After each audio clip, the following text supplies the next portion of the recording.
Young Turks is back with a brand new season of Voices from the Valley. We bring together a panel to weigh up the push to empower women in tech and to figure out how best to traverse the miles ahead in bridging the gender gap. A woman who thinks in numbers, Prukalpa Sankar is one of the leading AI SaaS founders CEOs to watch. She's the co-founder of Atlan, a data and AI readiness platform for enterprises which counts Cisco, Unilever and Nasdaq in its clientele. SoftBank Vision Fund's first female investing partner and Facebook's first employee in India, Kirthiga Reddy, is an example for women in tech. An avid marathoner, Reddy is not only running a new startup but also empowering working mothers with her initiative, Liftry.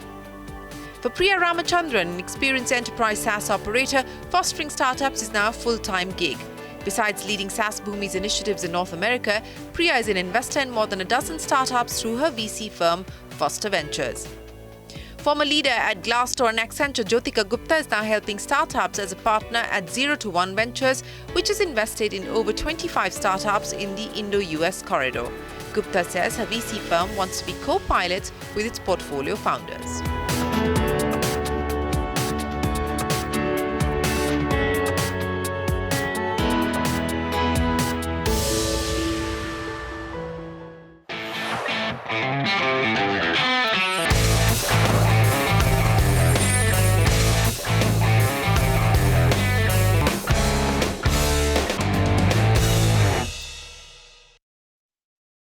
Hello and welcome to this special edition of Voices from the Valley. I'm Shereen Bhan, and joining me now on the program are four women leaders who are fierce about making their mark not just in the world of tech but also in venture capital. It is two of my passions coming together, so this is a great close to this special series on Voices from the Valley where entrepreneurship and startups meet our other passion project, which is Future Female Forward. Ladies, thank you very much for joining us here on the program. Prukalpa, it's great to have you back on Young Turks. When was the last time that you were on the show? Well, the first time I was on the show was when I was 21, and it was my first TV show ever, I think, with my co-founder. So that was, yeah. And that was maybe Social 10 years Tops, later. and today you're here representing Atlan. So that's been quite a journey for you. And now with Atlan, what is it that you're hoping to do? What's the mission statement? Yeah. So at Atlan, we're building a home for data teams, sort of like what GitHub is for engineering teams or Salesforce is for sales teams.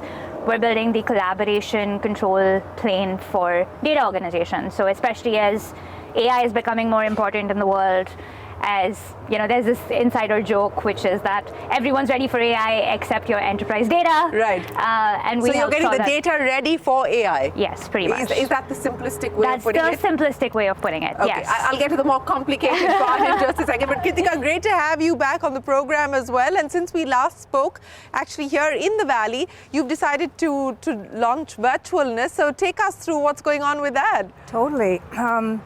Shereen, I think we are in the midst of several different waves. If you look back, there was a whole internet wave where many companies came up, many companies went away, a few left standing.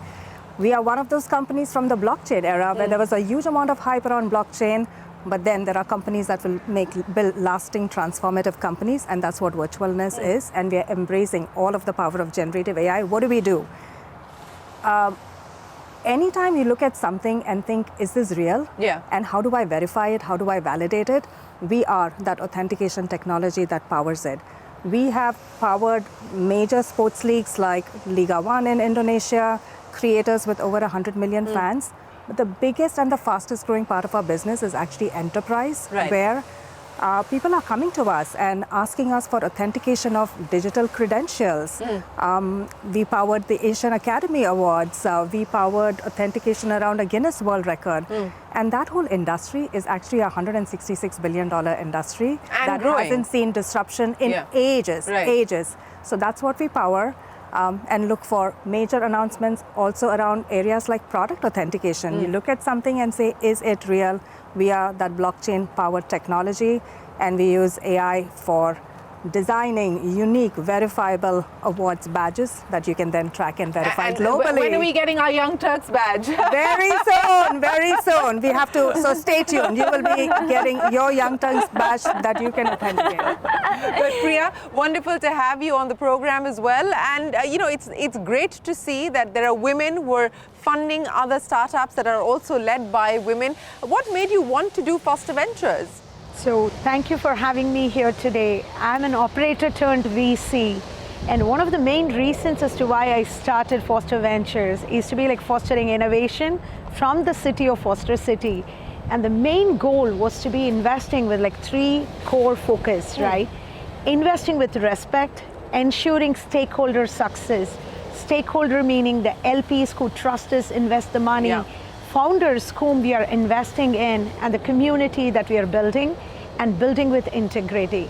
And one of the main reasons as to why I decided to start Foster Ventures versus taking a job in one of the best actually tier 1 funds is because if we don't start doing what we need to be like setting up as leaders, we can never do that.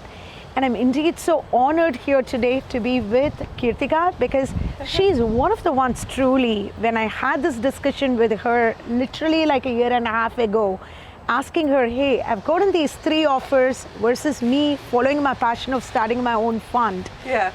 I'm inclined towards that, but I've gotten like a little bit of a doubt.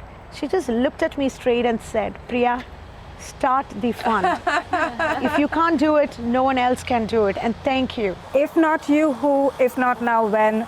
So excited for what Thank you're doing you and so the mark much. that you're making. And that is what we need, right? Yes. We need someone else to tell us that, look, it's fine to go chase your dreams and follow them through. And I'm so glad that that happened, Kirthiga, and Priya is here to tell her story. But Jyotika, it's been a short period at Z21, but otherwise a long stint so far. What's exciting you about the new role? Yeah, so I started Z21 with the idea that there are so many great companies that are built in India for the Indian market, but we are not building enough companies for a global scale. Yeah. And that got me very excited to start Z21. We've seen the services era where Infosys and TCS grew at a global relevance and scale, but nothing at the scale at which companies like Atlan or Figma are doing. Yeah. So that was the vision, and then we realized just like it takes a village to raise a child, Yes. it takes a larger village to build a company and scale it. So we got in operators in our ecosystem here to help our founders. So we are a community-led fund that wants to help purposeful founders grow and scale at a global level. And how many startups already on the portfolio? We've already invested in 27 companies, and our LPs or community is 100 plus. Okay. And what's the target from here on, and what kind of companies are you looking to invest in? Yeah, so the target from here is to invest in more companies, invest in about 20, 30 odd companies more. And what we are looking at is one space that we're very excited about is hardware. And I think hardware is having its moment now. It is having its moment, isn't it? Yes. So very excited about founders, especially in India, who are building some great hardware companies. And we're also excited about enterprise SaaS, especially healthcare is a space where personalization is going to go off the roof with AI. We're also investing in places where services have been, not very innovative, and spaces like legal tech, where it's been not innovated in a very long time. Right. So that's sort of our vision for the future. Well, we'll talk a little bit more about the kind of disruption that you hope to nurture and foster. But Prukalpa, coming back to you, now to the more complex part of the problem that you're addressing. I mean, who are you up against in terms of competition, and what have you been able to do in terms of being able to draw in clients so far? I mean, money clearly is not a problem because you've raised a significant amount of capital already, but competition and clients. Yeah.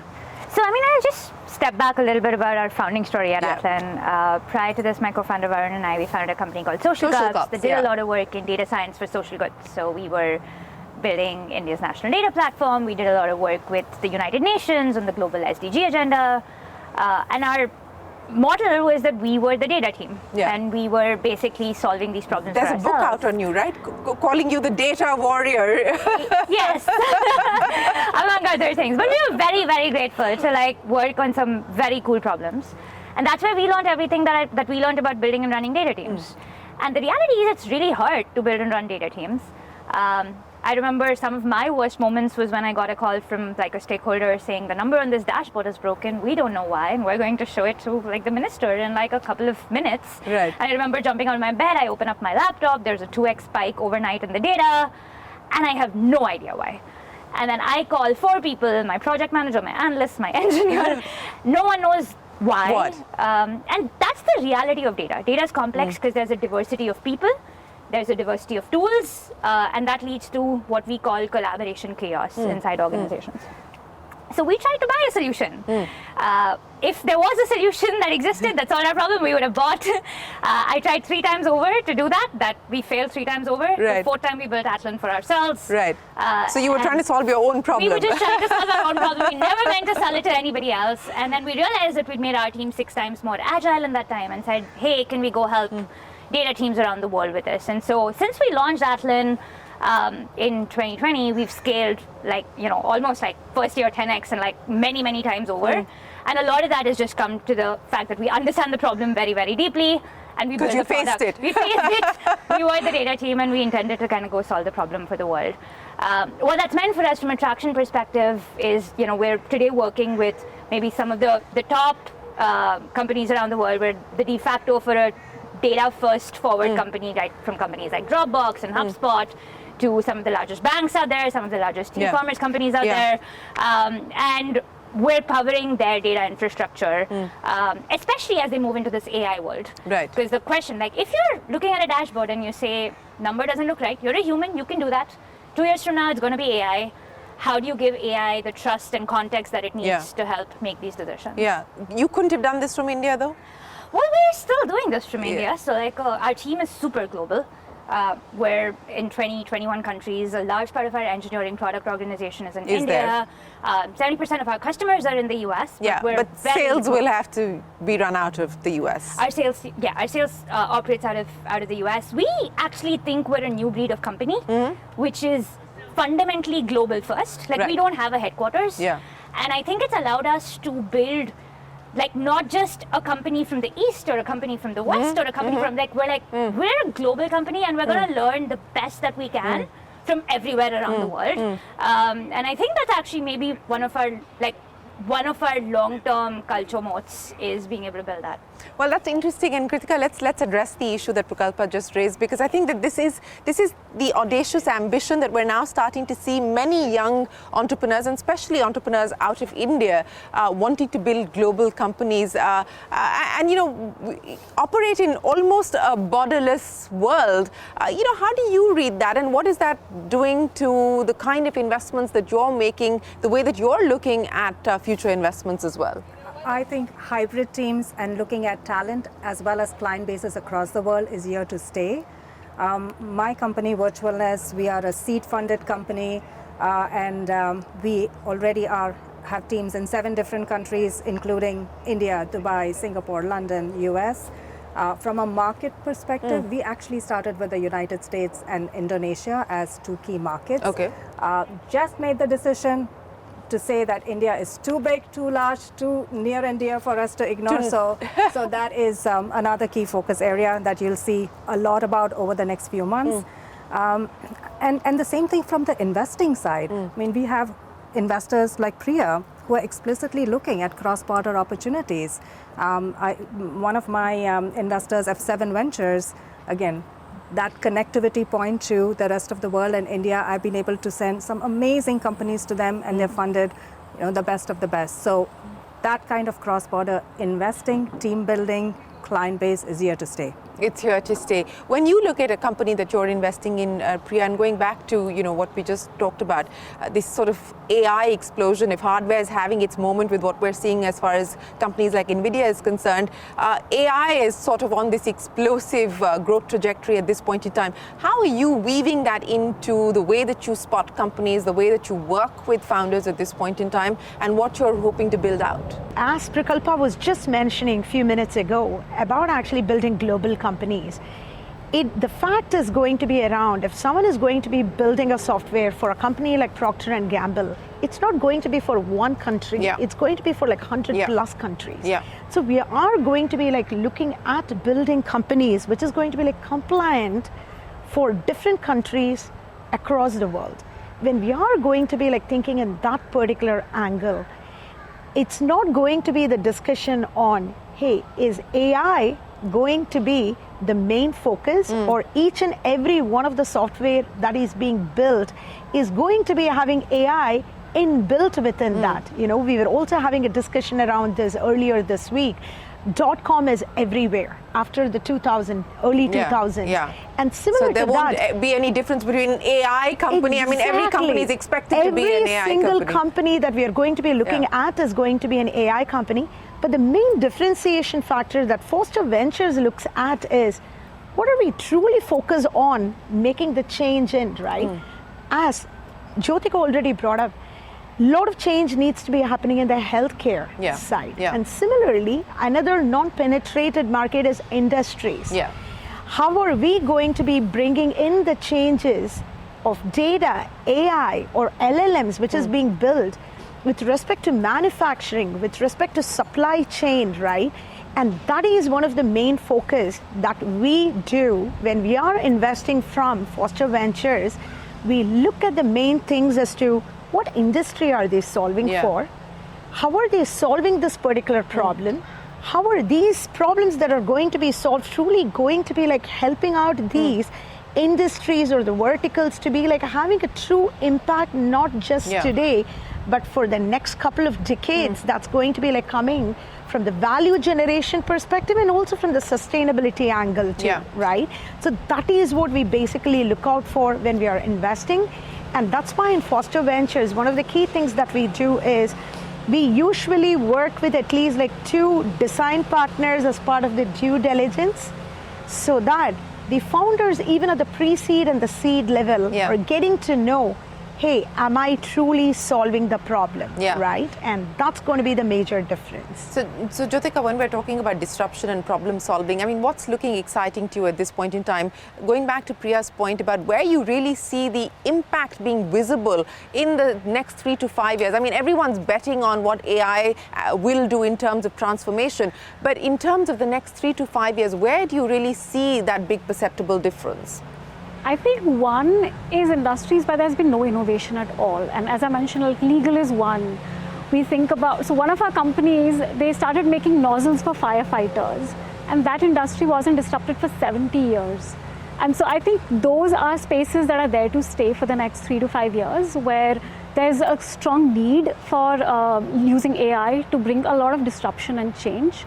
I think the other space that I'm really bullish about is healthcare, as I mentioned, just because there's so much personalization that needs to happen when it comes to both physical and mental health.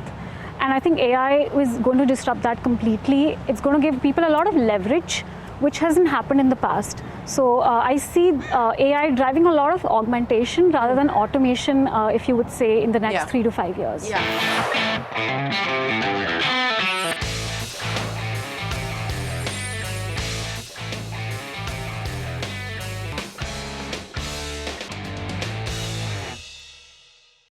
Prukalpa, coming back to you, what are the next steps now as far as Atlan is concerned? I mean, you've already, based the product out of here. You've built credibility with clients. What's the next leg of the journey that you're focused on? Yeah.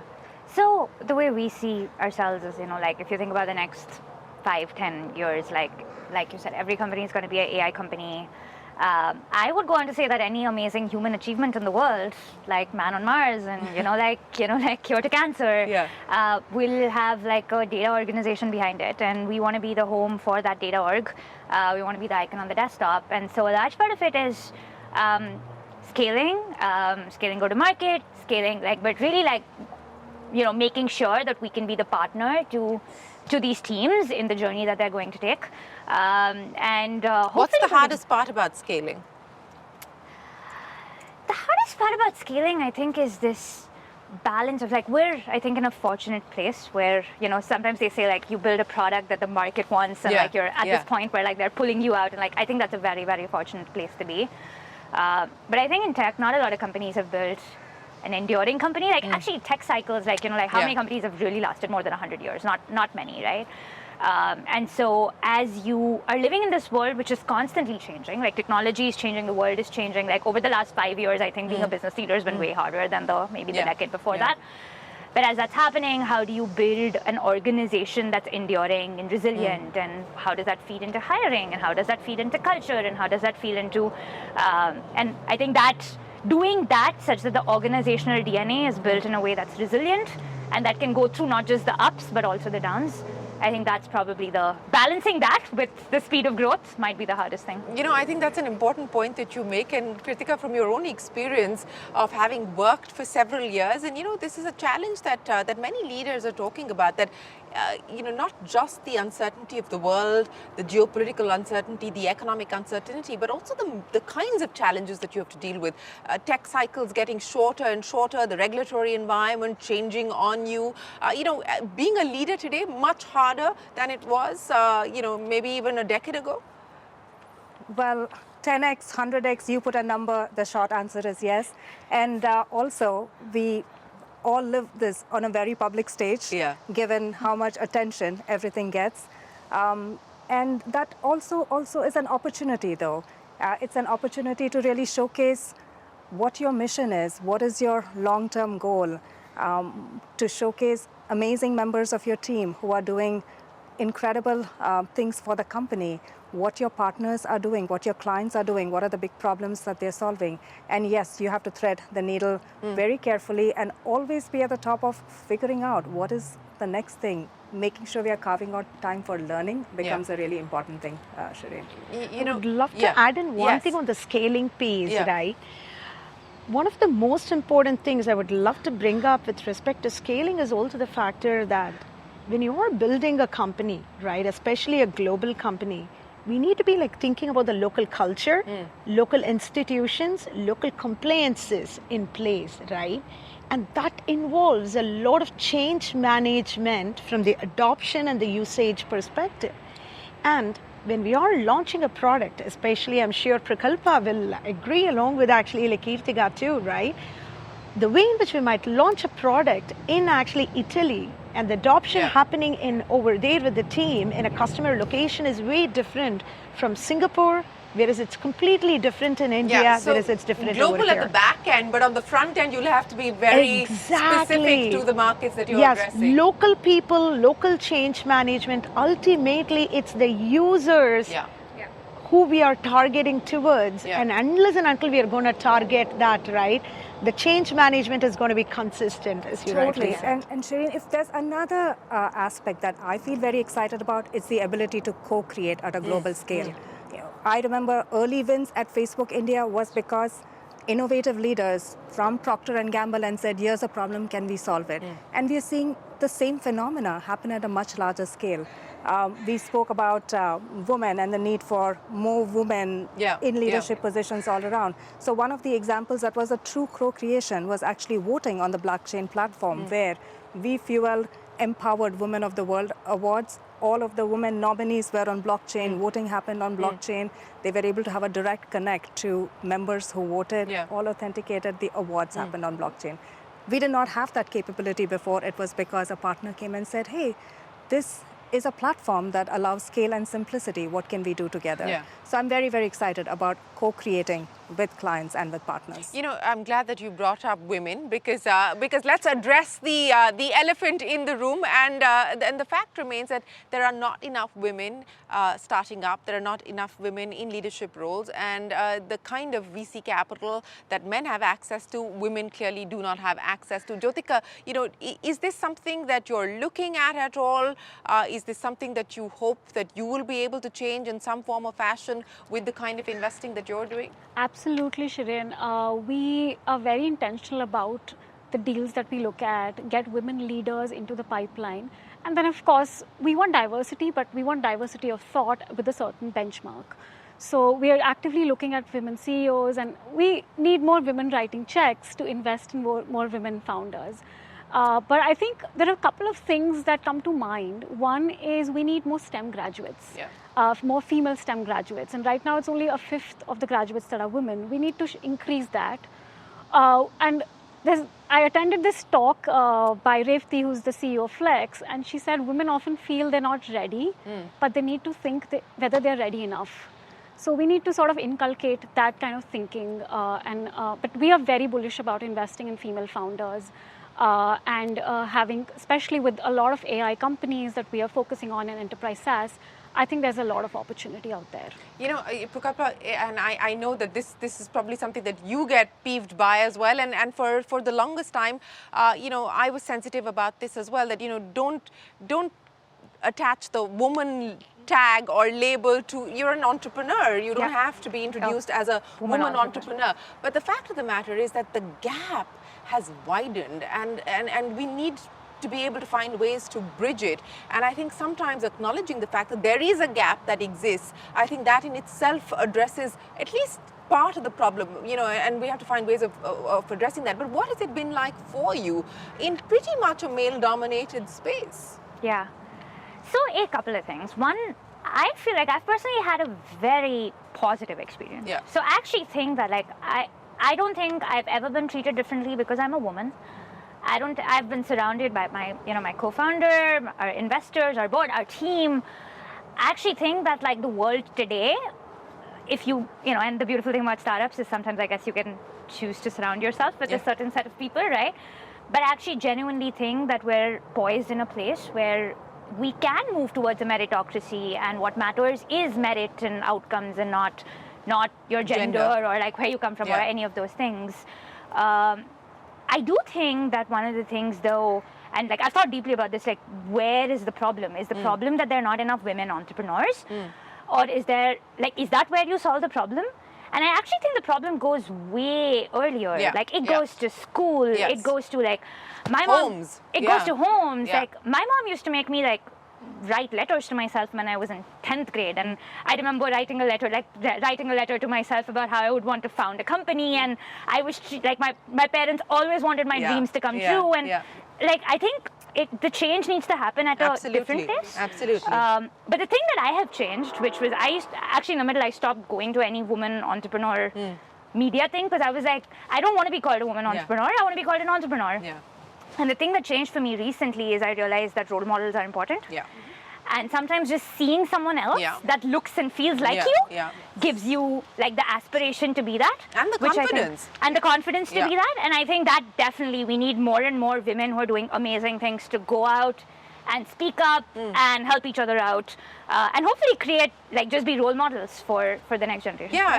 Kirthika, and you know, and this is exactly the reason why we launched Future Female Forward, because the idea was that you create this pipeline of diverse women leaders. And again, we don't want to have, like, women leaders look a certain type or, you know, play a certain kind of role. We want to create a diverse pipeline of women leaders. You know, could be startup founders, could be people in the defense services, could be teachers, could be whatever you like them to be, but to represent women in all their fullness.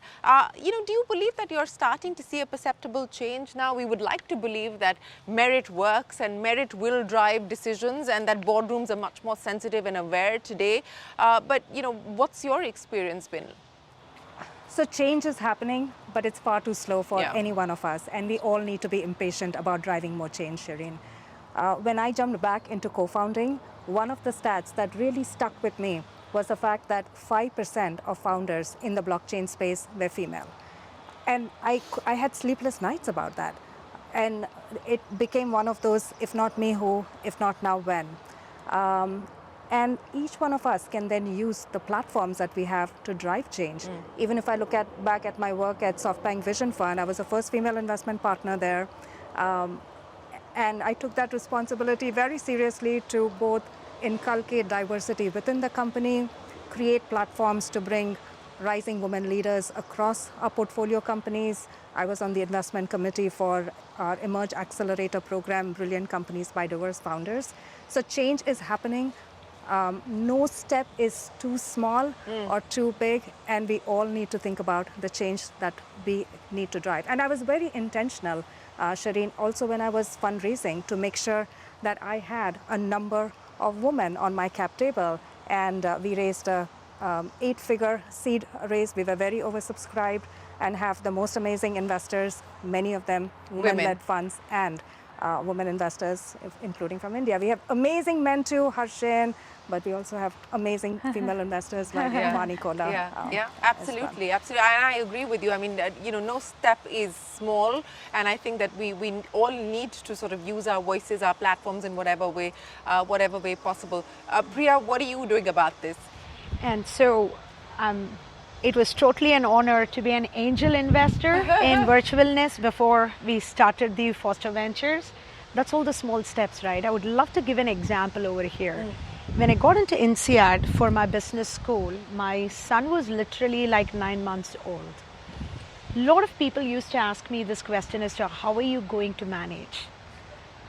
Will your husband be able to take care of your year-old and your 6-year-old at home, right?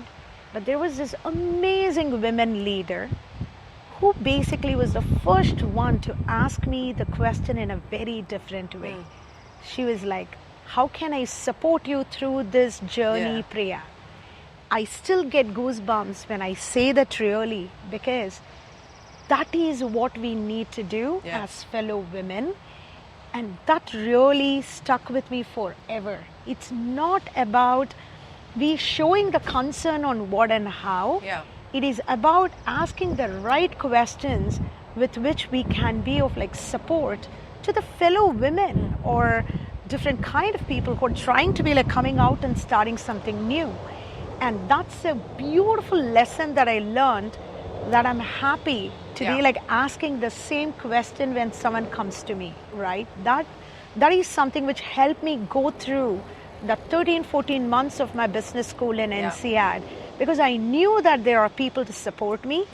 And similarly today, this is something that I mentioned in my launch party of Foster Ventures on April 27th of 2023 in front of close to like 100 people. I said that when I'm going through this particular journey, I'm very confident that I've got people who will not let me fall down if I'm ever going to be like falling down. That is the confidence that we need when we are setting up something new. And that support system is something what I'm trying to create as part of actually Foster Ventures. And whether it's Foster Ventures or not, this is something that we all have to be like doing on a day-to-day basis, right? Hey, how can I support you? It does not have to be always transactional by writing a check. It can be even like a quick call at 3 a.m. or 5 a.m. when a founder or like a fellow VC, GP is going through something. It's just being that voice and listening to them, it's going to be the major thing.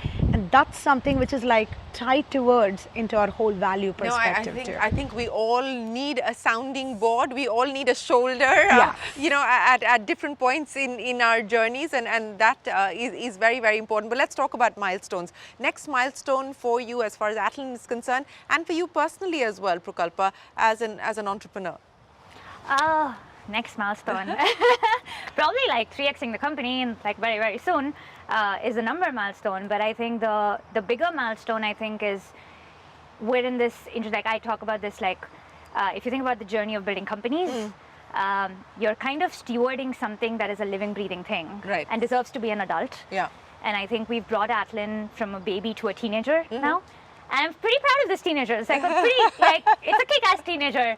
But like it's a very, it's a difficult time, and like, there's a lot that can change. And so like, I think the thing that we're all thinking about is, can we steward this teenager from like teenager to adulthood and do that in a way that we're core to our values? Can we be, yesterday was actually our 5th year anniversary. Oh, congratulations! Like we celebrated the birthday, and the thing that we said was, the thing that's different about us is that we so really it's 5 care. going on 15, is it? Yes. pretty much. Like my kids. Exactly. And we were like, and we had these like press releases for ourselves, like 5 years from now, what would we like to be? But like we were like, we want to be powering like 80% of the the top companies in the world, and like we want to power all these, like we want to power the team that finds the cure to cancer and like all of that. But I hope we retain our care. like the fact that we really, really care, that's what differentiates us. And so I think that if 5 years from now we look back maybe at a Young Turks, we will look back at a Young Turks, and if I'm able to say that we were able to build a company that not just scaled and created amazing impact, but also retained its core values and culture, like that would be a good win. Well, that would be wonderful, and I hope to be there to look back at that story, Prukalpa. But milestone for you, Kirthiga, personally, as well as for Virtualness. And when's the book coming? So busy, right? Building the company and creating material for the book. So when the book comes, it will have the most amazing stories that continue to grow. But next milestone. So as I said, we have just begun to focus on the enterprise side. We built a platform that was all about simplicity and scale because we were looking at the creator and the sports market. But we had enterprises coming to us and saying, I was looking for a blockchain platform and could not see this simplicity and scale anywhere. Can you solve our needs? The immediate milestone over summer, we are part of the Stanford StartX Accelerator program. So it's great to be back on campus at Stanford. And the big focus is to really play out this enterprise story where we become the authentication partner. Fast forward, I mean, we see this opportunity to build a DocuSign kind of authentication business for all moments that matter. And one incarnation of that is when you looked at LinkedIn and you see the many honors, accomplishments, awards, you will find that it is digitally verifiable, authenticated, helps us increase trust in the overall system. Including the Young Turks digital verifiable badges. Trust and transparency, I think, are underestimated currencies, but I think that that is what is going to be very, very important, especially as we negotiate our way through this AI world. Priya, next milestone for you. We are working on the close of Foster Ventures Fund 1 with a target of at least having 50% of our LPs as women, which is actually the first milestone. And we've done like 15 investments so far at the pre-seed, seed level. And as of this morning, all of the companies are generating revenue, even at the pre-seed level, with close to 55% of the companies crossing the first milestone of $1 million. Nice. Which is a huge milestone for every one of these amazing founders who trusted Foster Ventures and took the money and for their hard work and perseverance.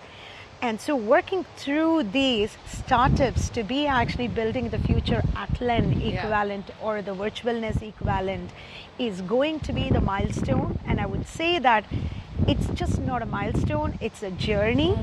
And what we are targeting to build is to have actually Foster Ventures be the future Young Turks equivalent, which can be here even after 40, 50 years. Absolutely. And so it's not just the end or the milestone, but it's a journey that we are going towards. And so the temporary short-term milestones are closing the fund on July 31st, helping all of the wonderful founders to be like having an amazing growth and being there with them through the thick and thin, right? That's going to be the greatest. Well, it is a journey. We've been on a journey with Young Turks for 22 years. We built the largest community of first generation young entrepreneurs in India. And I can't wait to see how this community grows and how the ambition of this community grows as well. Jyotika, I'll close with you. What's the milestone that you're working towards? Yeah, we want to close our second fund soon so that we can just start investing and partnering with the most amazing, purposeful founders. And this year we want to raise about 40 million for our second fund, invest in 20 to 30 companies, and just continue meeting these amazing founders that will help us understand how the ecosystem is evolving. You know, I'm going to steal Prukalpa's mum's idea and get each one of you to actually say, if you were to write a letter to yourself today, what would you say to yourself? And I'll start with you, Jyotika. Very interesting question. If I were to write a letter to myself today, I would say, hey Jyotika, have some amazing women founders in your portfolio, build some amazing connections and build this great community that is there to stay for 10, 20, 30 years. Fabulous. What would you say to yourself in your letter? My letter is going to be 3 things. Number 1, actually to build a long-lasting venture, Foster Ventures, not just me, but generating future wonderful GPs. Who knows, in the next 15 years, she can be one of the GPs too, see? That's the whole goal. And the second thing is going to be basically about have to be like paying it forward too, right? You know, how many people am I going to be asking, how can I support you, is going to be the second thing. And the third thing, of course, I love being a mom. And so seeing my two children, my now 14-year-old and my 8-year-old, turn into actually someone who's also growing up with the same way of like paying it forward attitude, right? Because they look at all of us as an example, and that's exactly why we are doing what we are doing today for our future generation. Absolutely. And so these are the three things. Kirthiga, letter to self. Letter to self, build the next transformative company that's increasing trust, transparency, authentication in this world of AI and deepfakes. Return the fund for my investors, and we spoke about the focus on women in STEM.